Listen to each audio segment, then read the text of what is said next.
ल सबैजनालाई नमस्कार। म चाहिँ आज यहाँ कसरी अनलाइन एप्लिकेसन फर्म बिदाको भर्ने भनेर सिकाउँदैछु।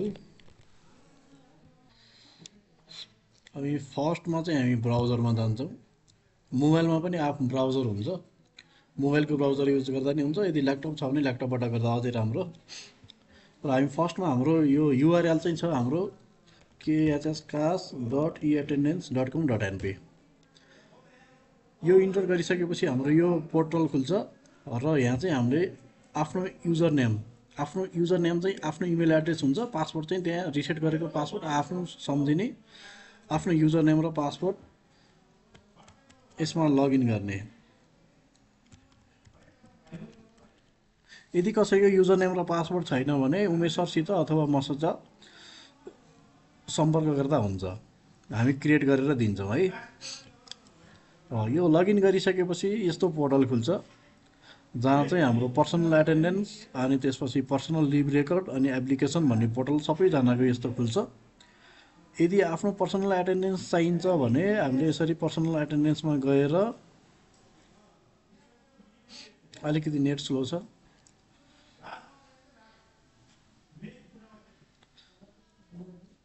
अब हजुरहरूकोमा चाहिँ यो आइडी हानिरहनु पर्दैन, भ्यू गर्दा हुन्छ। इयर कुन वर्षको 81, 82, 80, 79 सालको जुनको हेर्दा पनि भयो। अनि त्यसपछि मन्थ आफूले सिलेक्ट गरेर जुन महिनाको तानिया छ चाहिएको छ त्यो महिनाको हेर्दा सकिन्छ है त। जस्तै मङ्सिर महिना 2082 को मङ्सिर महिनाको एटेन्डेन्स हेर्नु पऱ्यो भने आफ्नो अनि त्यसपछि भ्यू गरिदिँदाखेरि भइहाल्छ।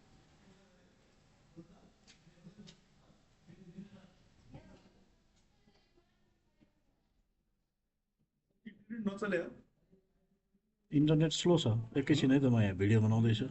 के भिडियो बनाउनु किन एडिट भिडियो बनाउनु बनाउँदैछु।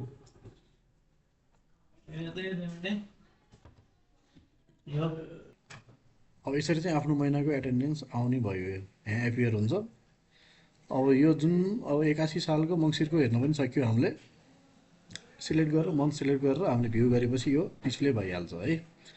अब त्यसपछि आफ्नो लिभ रेकर्ड चाहिँ यहाँ हामीले पर्सनल लिभ रेकर्डमा गएर भ्यू गर्दाखेरि सेम तरिकाले भ्यू गर्न सकिन्छ। अब यहाँ गएर भ्यू गरिदिँदाखेरि आइहाल्छ है। अब हामीले मेन भनेको एप्लिकेसन, बिदाको एप्लिकेसन फर्म चाहिँ कसरी भन्ने कुरामा चाहिँ यो एप्लिकेसनमा हामी जान्छौँ।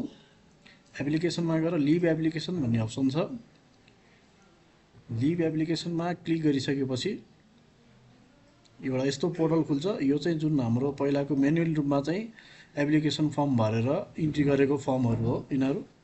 हामीले नयाँ एप्लिकेसन फर्म भर्नको लागि चाहिँ हामी न्यू एप्लिकेसनमा गइसकेपछि यस्तो पोर्टल खुल्छ है, जसमा हामीले एनुअल लिभ लिने हो कि के हो, यो हाम्रो लिभ क्याटेगोरी भयो। एउटा लिभ क्याटेगोरी सिलेक्ट गरेर हामीले पब्लिक होलिडेको चाहिँ लिभ लिन चाहन्छौँ भने पब्लिक होलिडे सिलेक्ट गर्ने, एनुअल लिभ लिन चाहन्छौँ भने एनुअल लिभ सिलेक्ट गर्ने, कुनै एउटा लिभ सिलेक्ट गर्ने। बाई डिफल्ट यो डेट चाहिँ आजको हुन्छ, यो माथि चाहिँ एडीमा छ भने तल चाहिँ बिएसमा छ, हामी बिएसमै जाउँ।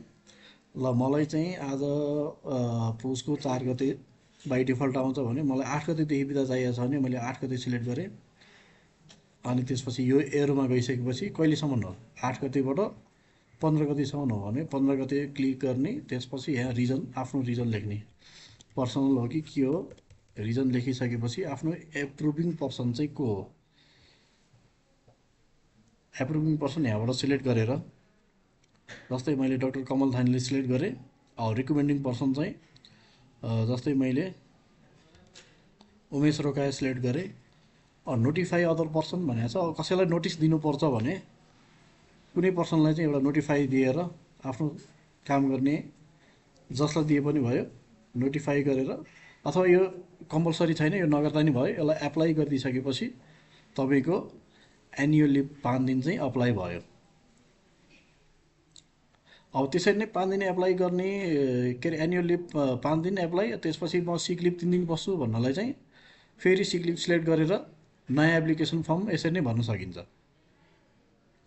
यो भयो एप्लिकेसन फर्मको कुरो। अर्को कुरो अफिसियल भिजिट एप्लिकेसन पनि यसरी नै गर्न सकिन्छ। हामी लिभ एप्लिकेसनमा गएको जस्तै अफिसियल भिजिट एप्लिकेसनमा जान्छौँ, न्यू एप्लिकेसनमा जान्छौँ, त्यसपछि सेम इन्टरनेसनल कन्फरेन्समा जाने हो कि नेसनल कन्फरेन्समा जाने हो कि अफिसियल भिजिटमा जाने हो कि कुनै ट्रेनिङमा जाने हो, एउटा कुनै टाइटल सिलेक्ट गर्छौँ हामी, अब कन्ट्री सिलेक्ट गर्छौँ, त्यसपछि प्लेस सिलेक्ट गर्छौँ।